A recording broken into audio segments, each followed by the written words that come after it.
አባቴ ዛሬ እስቲ ተረትና ምሳሌ ልጠይቅ፣ መልሱን ትነግረኛለህ። ዝምታ ወርቅ ነው ምን ማለት ነው?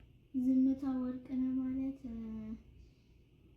ዝምታ ከዋልማርት ወይስ ታርጌት ያ ወርቅ የሚሸጡት ነገር አለ አይደል?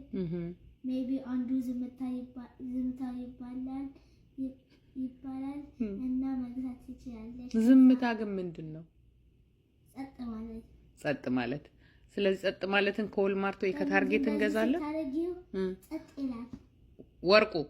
ሸክስ ታረጊው ምክንያቱም ቼኑ ግን ዝምታ ቼን እንደዚህ ሳይሆን ነው የሚሆነው። እሺ መልሱን በኋላ ነው የምነግርህ፣ ሁሉንም ከነገጠየኩ በኋላ። እሺ ኩራት እራት ነው። ኩራት እራት ነው። ለእራት ኩራት ትበላለሽ። ለእራት ኩራት ትበላለሽ። እሺ ቁርጥ ትበላለሽ። ምንድን ነው ኩራት? ኩራት ማለት ምን ማለት ነው? ማለት ነው ኩራት። ስለዚህ እሱን ለራት ትበለዋለህ። ወቻ ጉድሽ።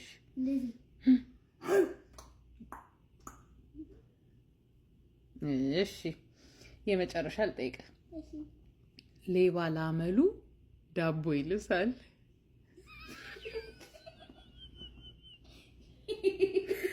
ሌባ ለአመሉ ዳቦ ይልሳል። ሌባው ምንድን ነው? ሌባ ለአመሉ ዳቦ ይልሳል። ሌባው ዓለም የሌባው ዓለም ነው እና ከዛ ወደ ቤከሪ ሄዱ። ኬጁ ከብቶት አንዱን ዳቦ